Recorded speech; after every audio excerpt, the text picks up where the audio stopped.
할렐루야. 찬양제 귀한 찬양 감사합니다. 하나님의 말씀은 고린도전서 9장 22절로 24절의 말씀입니다. 우리 주어진 본문의 말씀을 우리 같이 읽도록 합니다. 22절부터 같이 읽겠습니다.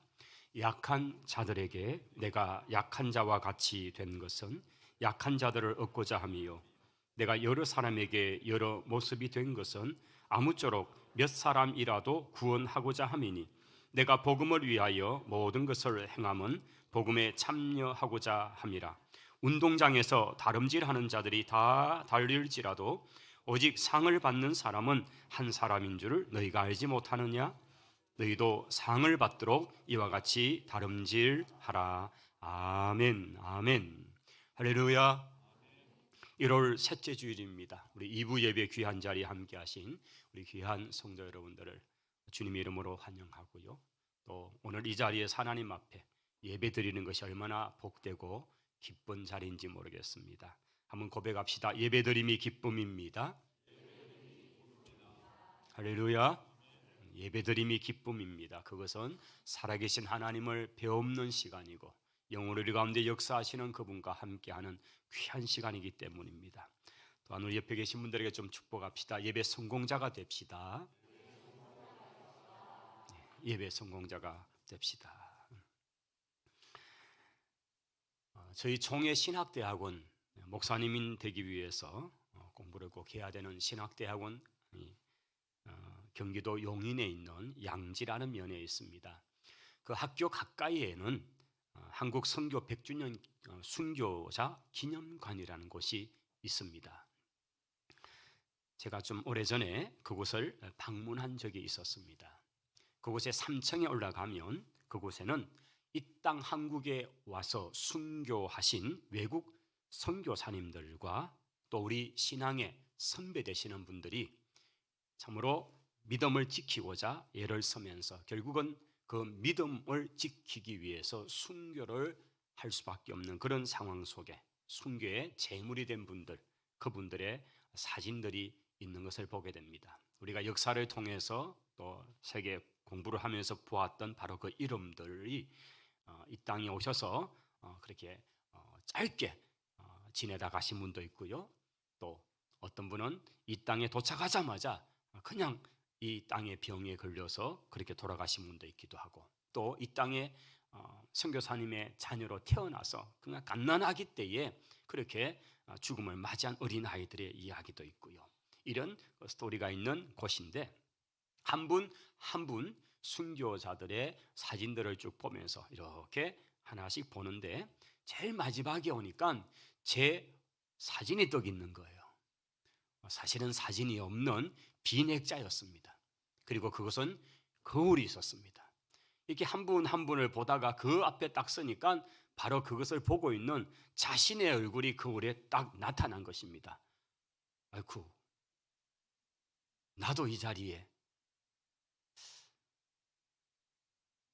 우리가 2014년으로 기억되는데요, 그때 우리 구역 일꾼들과 또 피택 받으신 우리 분들이 함께 훈련을 하면서 1박 2일로 저 전라남도 신안군에 있는 정도라는 그 섬에 간 적이 있습니다. 그곳은 문준경이라는 전도사님께서 복음을 전거하시고 또 순교를 하시고 그렇게 해서 순교 기념관이라는 곳이 있어서 저희들이 그곳에서 참으로 그 스토리들을 듣고 또 그 주변의 여러 교회들을 방문하면서 그 교회들마다 순교의 피 뿌림의 흔적들이 있는 생생한 그런 정언들의 이야기들을 직접 들을 수 있는 그런 기회들을 가졌습니다. 얼마나 큰 은혜가 되었던지 아마 우리 많은 분들이 기억을 하실 것입니다.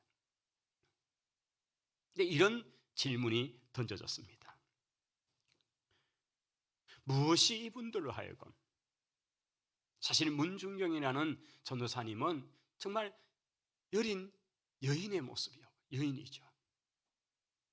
그리고 그 여린 몸이지만은 그 신안에 있는 섬들의 여러 곳에 들어가서 복음을 전가하는 일들을 정말 생명을 바쳐서 감당한 분입니다. 우리가 잘 아는 것처럼 우리나라의 신안군이라는 그 군 안에는 1004개의 섬이 있습니다. 그래서 신안 천사 섬이다 이렇게 말하잖아요. 여러 섬에 들어가서 복음을 전하시고 정말 그곳에 뿌려진 복음을 통해서 자라난 그런 사람들 중에는 이미 고인 되신 CCC에 총절하셨던 김중건 목사님이라든지 굵직굵직한 교단의 인물들, 이런 분들이 그렇게 복음을 받아들이고 한국교회의 기둥 같은 역할들을 했던 분들이 계셨습니다. 바로 한 사람의 순교, 헌신, 복음의 그 애씀이 그런 열매를 맺게 된 흔적들이 나타나는데, 무엇이 이런 연약한 여인으로 살 수 있는 그 삶에서 참으로 복음 앞에 담대하게 서고 죽음 앞에 두려워하지 않고 순교제물로 자신들을 드릴 수 있을까? 거기서 듣는 얘기 속에는 참으로 무서워 떠는 어린 아기를 품에 안고 그 순교 자리에 함께 그렇게 죽어갔던 그런 성도 이야기도 있고요. 온 교회가 다 끌려 나와서 죽창으로 그렇게 죽임을 당하고 그냥 바다 속에 그냥 묶인 채로 빠뜨려서 죽임을 당하는 그 현장에 두려워 떠는 성도들과 함께 전도사님 또 함께 목회자들이 같이 성도들을 격려하면서 찬송을 부르다가 그냥 그렇게 죽어갔던 그 모습들, 도대체 무엇이 이분들을 하여금 이런 순교의 자리에 그렇게 나갈 수 있게 만들었던가 하는 것입니다.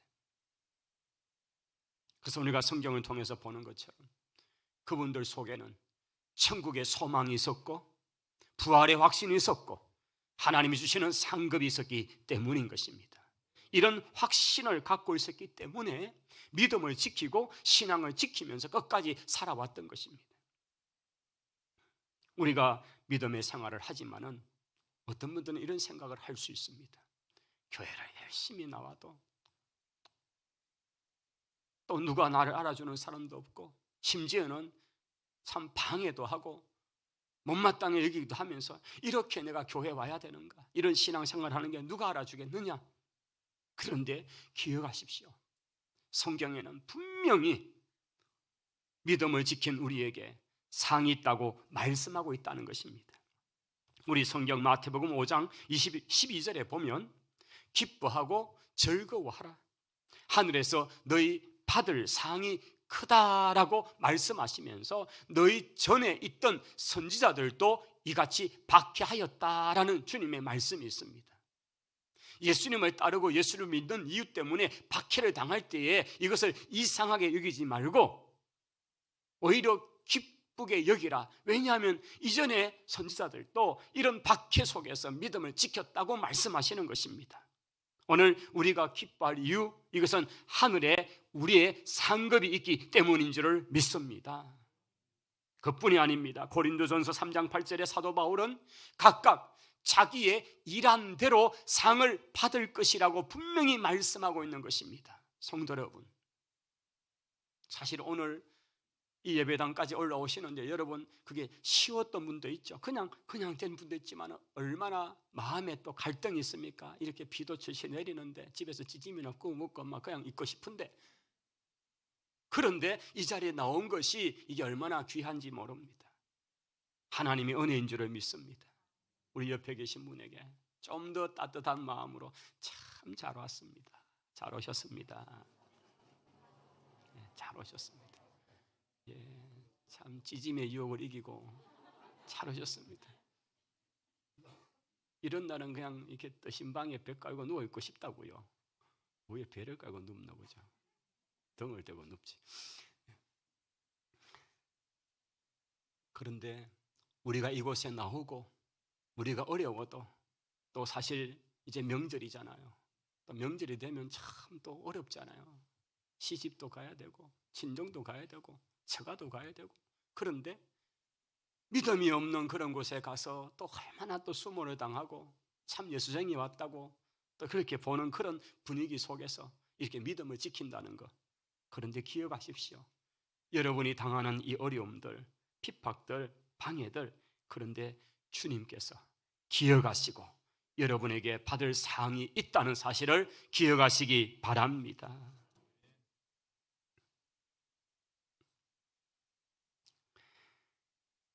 우리가 회사에서 출장을 가게 되어서 그곳에서 뭔가 회사를 소개하고 제품을 소개해서 거기서 어떤 비즈니스를 통한 그런 체결을 하고 계약을 맺게 되어 그렇게 성공하면 얼마나 기쁜 마음으로 그렇게 돌아오지 않습니까? 돌아와서는 뭐 부장님 또는 사장님, 제가 이번에 이렇게 계약을 했습니다. 여러분, 이게 얼마나 자랑스럽고요. 또 그렇게 되고 나면 성과급을 주고 참 잘했다고 격려가 있잖아요. 우리 주님께서도 분명히 말씀하는 것은 이 산상수훈에 읽었던 말씀같이 기뻐하고 즐거워하라, 하늘에서 너희 상이 크다고 분명히 말씀하고 있다는 것입니다. 고린도서 3장 14절로 가면 누구든지 그 위에 세운 공력이 그대로 있으면 상을 받는다고 말씀하였고요, 성경 요한계시록 22장 12절, 우리가 가진 성경의 가장 마지막 장에 가면 이런 말씀이 있습니다. 우리 한번 같이 읽어보도록 하겠습니다. 보라, 내가 속히 오리니 내가 줄 상이 내게 있어 각 사람에게 그가 행한 대로 갚아주리라. 할렐루야. 우리 주님께서 분명히 약속하시는 말씀은 내가 속히 다시 온다는 것입니다. 오늘 장로님의 기도 속에 나온 그것처럼 마라나타의 신앙, 내가 속히 오겠다. 그러니 우리는 주 예수님 속히 오시옵소서, 이게 바로 마라나타라는 단어잖아요. 주님이 오시는데 무엇을 위해서 오시는가? 오늘 이 구절에 보시면 내가 와서 너희에게 줄 상이 내게 있어. 너희가 수고하고 너희가 애를 쓰고 너희가 나를 위해 핍박을 받고 너희가 헌신하고 그한 것들을 내가 기억하고 너에게 행한 대로 갚아주겠어. 할렐루야. 주님이 이렇게 상 주신다는 분이에요. 말씀이에요. 오늘 성도 여러분, 오늘의 제목처럼 상 주심을 바라보시기 바랍니다. 상 주심을 바라보시기 바랍니다. 우리 옆에 계신 성도에게 다시 합시다. 상 주심을 바라봅시다. 할렐루야. 여러분, 천국에 상이 있습니다. 여러분의 수고와 눈물과 헌신과 섬김의 상이 기다리고 있습니다. 1977년 부산일보에서 실렸던 한 스토리를 소개합니다. 일찍 남편을 먼저 세상에 떠나보내고 과부의 몸으로 4남매를 홀로 키운 그렇게 아주머니 어머니가 있었습니다. 여러분, 과부의 모습으로 내 자녀를 키우는 게 얼마나 어려웠겠습니까? 고생을 하면서 그렇게 자녀들을 다 이제 출가 결혼을 시켜서 이제 되었습니다. 이제는 자식들로부터 효도를 받을 좀 될 이때에 큰 병에 걸립니다. 암이었습니다. 이제 임종이 가까우게 됩니다. 그러니 흩어져 있던 이 4남매가 다 모여서 어머니 일어나셔야 안 되겠냐고, 어머니 힘을 내라고 그렇게 다들 모여왔습니다. 그때에 병상에서 겨우겨우 말씀을 하는 참으로 병색이 너무나 심한 어머니가 자식들 앞에 이렇게 말합니다. 나는 지금 죽어도 여한이 없다. 그런데 평생에 다이아 반지 한번 내가 손가락에 못 끼워봐 죽는 이게 너무 원통하다 하시는 겁니다. 죽어가는 어머니가 자식 키운다고 자기 입에도 들어가는 것, 자식 주려고 그렇게 살아왔는데, 그런데 늘 다이아 반지가 없던 이게 너무 부러웠던 겁니다. 이제 이 얘기를 들은 자식들이 옆방에 모여서 가족 회의를 시작합니다. 어떻게 할까? 우리 그래도 형제들 같이 돈을 내어서 십시일반 내어서 어머니 해드리자. 이게 어머니 마지막 소원 아니냐?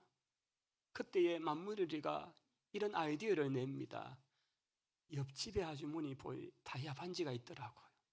우리가 부탁해가지고 좀 빌려오자. 그래서 어머니 손에 한번 끼워드리면 안 되겠나? 그 말을 들으니까 돈 나갈 생각이 이렇게 그거보단 좋아 보이거든요. 그래서 좋다고 해서 드디어 소고기 한 건 끊어가지고 옆집에 찾아갑니다. 그리고는 사정을 해서 결국 다이아 반지를 빌려옵니다.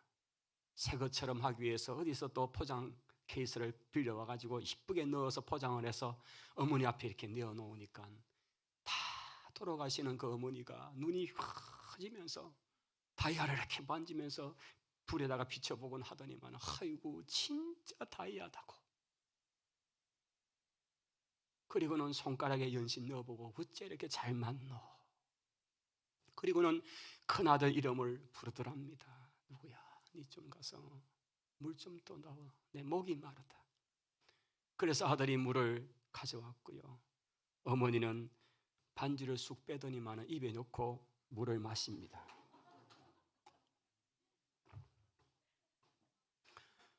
그게 아주 그냥 순식간에 진행된 일입니다. 굴뚝 마시면서 이렇게 말합니다.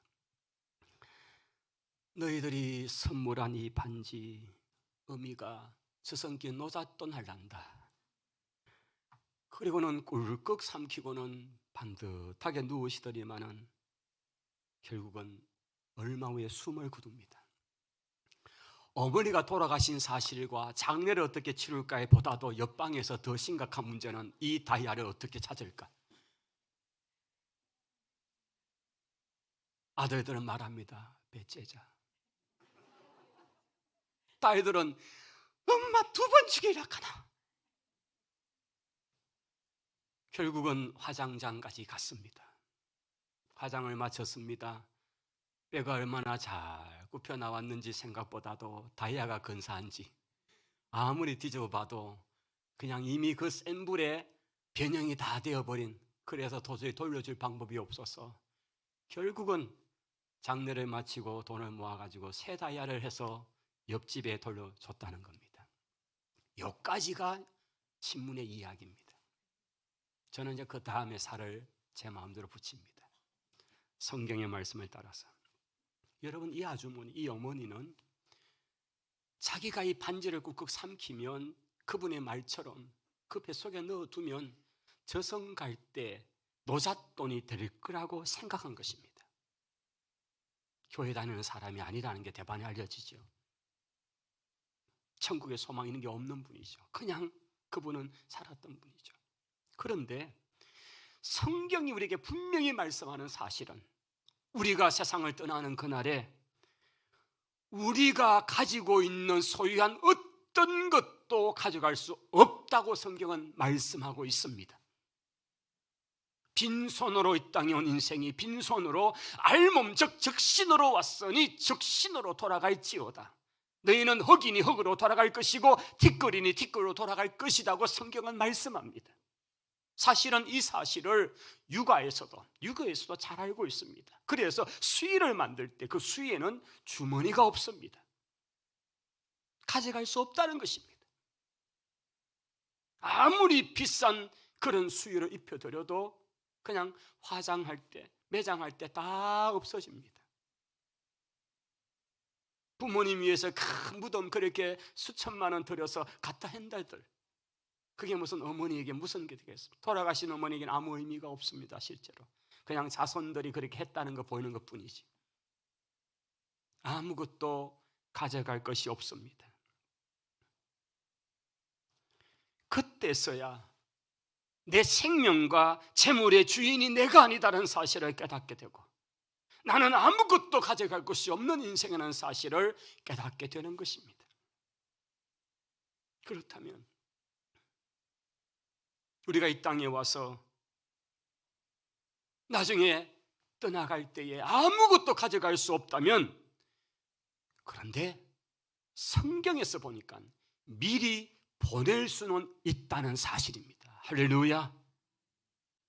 뭐라고요? 미리 보낼 수가 있다는 사실이에요. 야, 목사님 계좌 좀 알려달라고. 도대체 어느 계좌로 보내면 미리 보낼 수 있는지 내가 거기 가서 좀 찾아 쓰겠다고 그렇게 물으신다면 제가 계좌번호 하나를 알려드립니다. 663927입니다. 또 받아 적으신다. 어느 은행이냐고 묻지 마시기 바랍니다. 663927은 그냥 성경이에요. 66권, 구약 39, 신약 27, 성경에 그냥 있어요. 여러분, 우리가 이 땅에 살면서 미리 보낼 수 있는 그게 뭔가? 그거는 우리가 주를 위해 섬기고 눈물과 사랑과 헌신과 이것을 쏟았던 이것이 다 하나님 나라의 아름다운 상급으로 저축되는 줄을 믿습니다. 오늘 우리가 드리는 헌신, 봉사, 섬김, 구제, 이 모든 것들이 하나님 나라에 미리 보내는 것이 될 줄 믿습니다. 그래서 하늘에 상급을 쌓아라, 하늘에 내 보화를 쌓으라, 주님이 말씀하고 있습니다. 할렐루야. 오늘 이 땅에 살면서 아무것도 가져갈 수 없는 그런 것 모으다가 나중에 다 그냥 빈손으로 떠나는 인생 되지 마시고, 여러분 능력 있을 때, 기회 있을 때에 천국에 미리 보화를 쌓는 지혜로운 성도들이 되시기를 축원합니다. 제가 이스라엘 성지에서 공부를 할 수 있는 기회가 있었습니다. 마침 아르바이트를 하는 것은 이제 성지 순례자들을 가이드하는 일이었죠. 95년, 96년 좀 제법 되었죠. 그때는 아직 한국에 대해서 그렇게 세계적으로 알려지지 않을 때, 사실 한국 돈이 지금은 여러분 어느 나라에 가면 한국 돈 그대로 가져가면 환전이 가능합니다. 그만큼 우리 경제가 올라 있지만, 그때는 한국 돈 외국 가면 바꿀 데가 없습니다. 그래서 대부분은 달러를 바꿔가든지 이렇게 가져가는데, 이제 순례가 거의 끝나는 날짜쯤 되었을 때에 이제는 그리고 먼 외국 땅에 성지에 와서 돌아가는데 자식들을 위해서 선물을 사야 되니까 기념품점에 왔습니다. 한 나이 많은 권사님이, 목사님 제가 자식들을 위해서 선물 사는데 좀 도와달라는 겁니다. 예 권사님 도와드리죠. 어떤 거 고르보세요. 그리고는 그 여러 개를 사는 겁니다. 그리고는 계산한다고 그 안쪽에 쏙 꺼내가지고는 한줌 주는 가져오는데 돈이 제법 돼요. 돈 100만 원도 되더라고요. 근데 전부 한국 돈이에요. 아이고 나 큰일 났습니다. 왜냐하면 여기서는 그 돈 가지고 살 수가 없으니까. 아무리 한국 돈이 많아도 살 수가 없으니까. 군사님 환전 안 했습니까? 환전이 뭐냐는 겁니다. 아니면 딸도 하나 미국 돈으로 안 바꿔봤습니까? 모른다는 겁니다. 그냥 자식들 준 거 다 꼬시꼬시 여놨다가 막 들고 왔다는 겁니다. 여러분 이 땅의 것으로는요 할 수가 없어요. 하나님 나라의 통화가치로 바꿔야 되는 것이죠. 오늘 그것이 우리의 헌신이고 섬김이고 봉사가 되는 줄을 믿습니다. 여러분 돌아가시는 날에 관속에다가 그냥 가곡차곡 돈을 채워넣는들, 아니 금은 보화로 채워넣는데 그거 가져갈 수가 없잖아요. 이 땅의 통화로는 될 수 없잖아요. 하나님 나라의 화폐로 바꿔내는 지혜로운 성도들이 되시기를 바랍니다. 믿음의 선배들이 믿음을 지키기 위해서 자신의 생명을 기꺼이 내어놓았던 이유는 바로 천국의 소망, 상급의 확신이 있었기 때문입니다. 오늘 고린도 이 전서 9장의 이야기는 사도 바울께서 고린도 교회를 향해서 보냈던 편지입니다.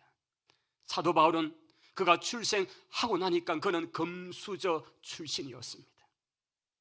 사실 우리 대부분의 성도들은 흙수저 아닌가요? 스스로 자수성가해가지고 정말 그렇게 열심으로 살아서 여기까지 오지 않았나요?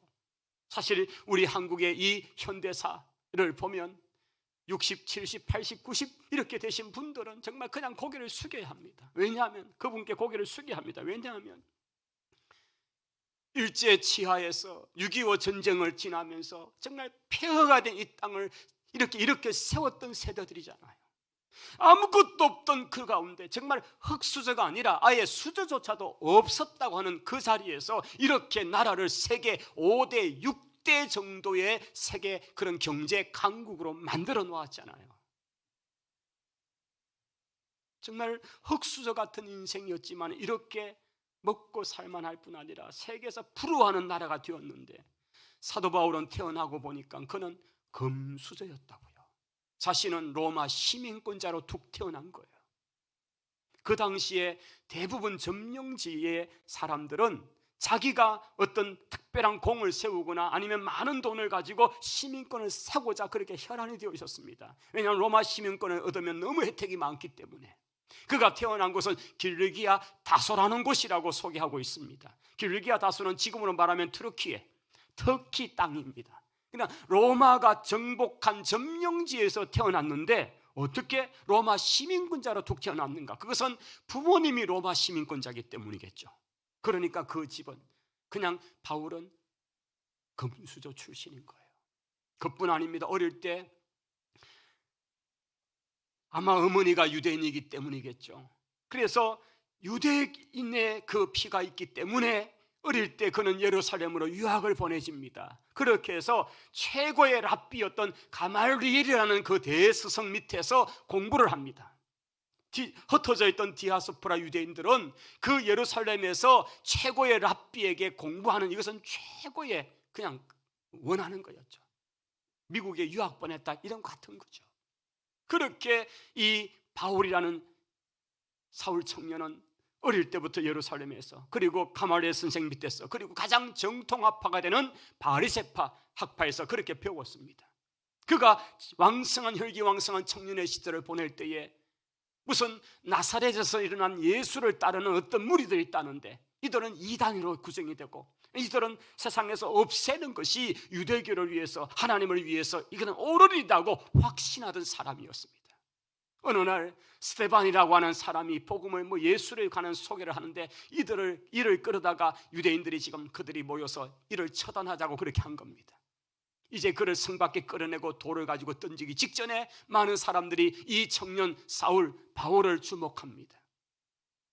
그는 아마 어떤 사인을 내려설 것입니다. 그 당시에 종교 재판을 통해서 사람에게 그렇게 할 수 있는데, 그 가운데 리더가 되는 사람에게 사인을 기다리죠. 옷을 그 발 앞에 던져놓고, 그러면 아마 이 사울 청년은 손가락을 내리든지 눈짓을 하든지 고개를 끄덕이면서 처단하자고, 그러면 그냥 돌을 던져서 바로 죽여버리는 겁니다.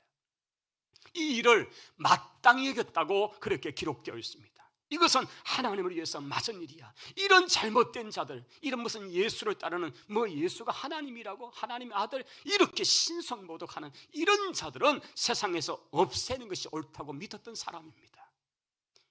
이제 그는 대제사장의 공문을 받아가지고 저 먼 다마스커스, 지금의 시리아의 수도가 되는 바로 다마스커스 다메섹을 향해서 말을 타고 일행들과 함께 가서 거기에도 있는 예수 따르는 무리들을 잡아오든지, 아니면 거기서 그냥 적절 처단을 하든지 그렇게 하기 위해서 그 길로 가는 길이었습니다. 그런데 그는 꼬꾸라집니다. 다메섹이 빤히 보이는 그 길 가운데서 엎드러집니다. 하늘에서 강력한 빛, 태양빛보다 더 강력한 빛이 그에게 비춥니다. 앞이 잘 보이지 않습니다. 자기를 향해서 하는 하늘의 음성이 들립니다. 사울아, 사울아, 사울아, 사울아. 분명히 하늘에서 비치는 그 빛 가운데 들려오는 그 음성 앞에, 누구십니까 당신은? 누구십니까 당신은? 나는 네가 핍박하는 예수다.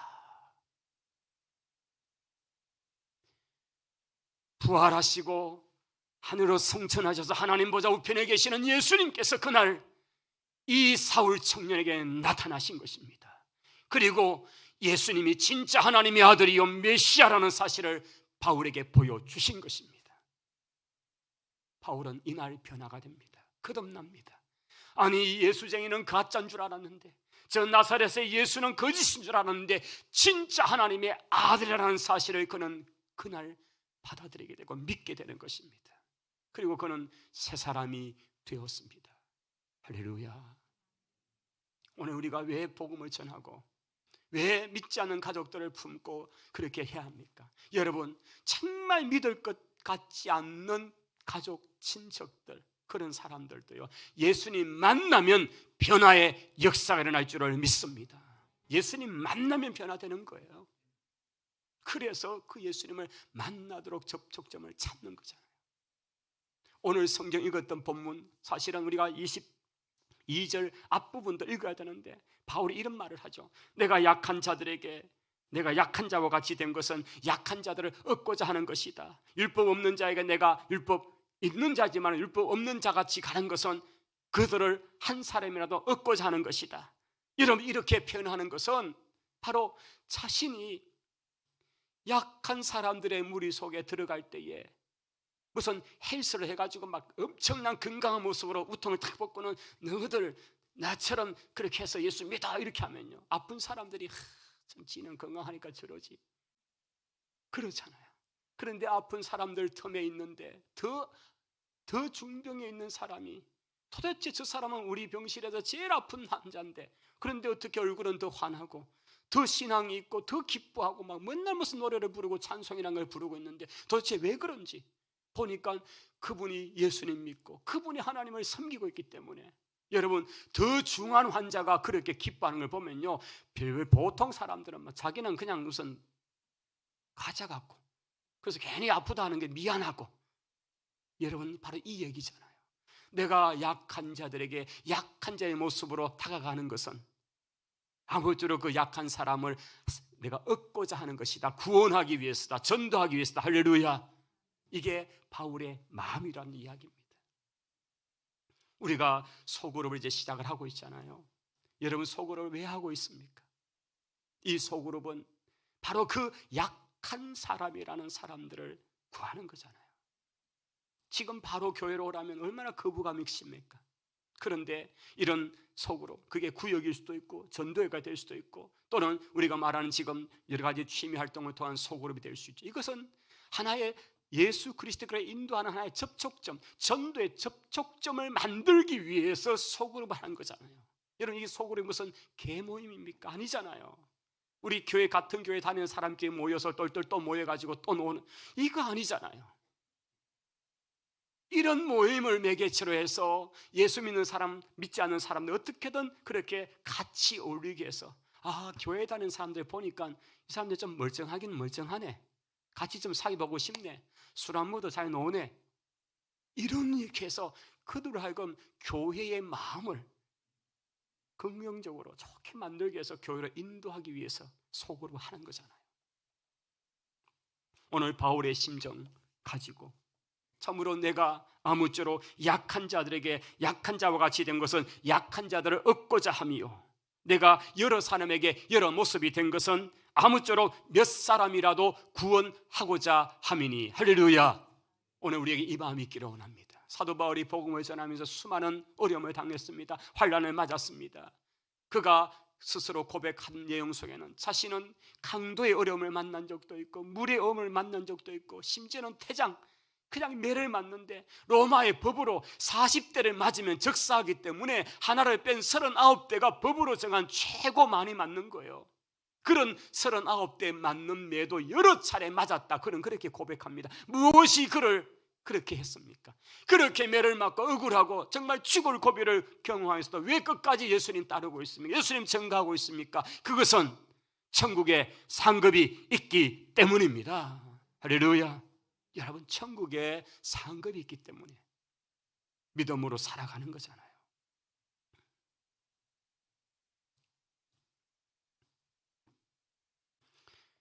우리 주님께서 내가 내 이름으로 어린 소자 하나에게 냉수 한 그릇 대접한 것도 내가 결단코 그 상을 잃어버리지 않게 하겠다, 내가 기억하고 갚아주겠다. 할렐루야. 주님이 그렇게 말씀하시잖아요. 오늘 우리가 주의 이름으로 베푸는 사랑, 섬김, 봉사, 구제, 우리가 그 자리를 지키는 이것은 주님께서 기억하시고 주님 나라의 상급으로 사여질 줄을 믿습니다. 말씀을 마칩니다. 여러분, 이 땅의 성도의 삶은 마치 군인이 제대 날짜를 손꼽아 기다린 것처럼요, 이제 몇 날 지나면 집에 간다, 몇 날 지나면 이제는 민간인으로 돌아간다, 그런 것처럼 낯선 이국 땅 같은 이 땅의 삶을 마치고 우리의 진짜 본향인 천국으로 갈 날을 기다리는, 이것이 성도의 자세인 줄을 믿습니다. 우리가 고향집에 들어가게 되는 날, 죽음의 문을 이제 통과하는 그날, 천군 천사의 합창과 빵빠레가 울려 퍼지는 가운데 수많은 믿음의 선배들이 우리를 맞으러 올 것입니다. 우리가 천국에 입성할 때에 얼마나 손뼉을 치고 환호를 하면서 정말 격려할 것입니다. 그 가운데 서신 예수님, 그냥 딱 보면 예수님인 줄 알아요. 나를 위해 십자가에 못 박이신 그 주님 모습이 그냥 대만에 알게 될 거예요. 그 주님께서 두 팔을 벌려서 나를 맞으러 맞아오실 거예요. 우리는 주님의 가슴에 얼굴을 묻고 한없이 울 겁니다. 주님, 모든 것 다 아시지요. 주님, 모든 것 다 아시지요. 그때 주님께서 그래, 내가 다 안다, 내가 다 알고 있다, 수고했다, 네가 자랑스럽다, 너는 내 사랑하는 아들이다, 너는 내 사랑하는 딸이다, 이제 너를 위한 큰 잔치가 예비되었으니 우리 함께 일어나서 가자. 주님이 우리를 맞아주실 것입니다. 그 날을 바라보면서, 그 천국의 상급을 바라보면서 이 땅에 주어진 믿음의 경주를 포기하지 말고 끝까지 달려가시는 모든 성도들이 되시기를 주의 이름으로 축원합니다. 우리 찬송을 바로 좀 드리기를 원하는데요, 489장 우리 1절을 먼저 부르고 우리 헌금위원들은 2절부터 해주시면 좋겠습니다.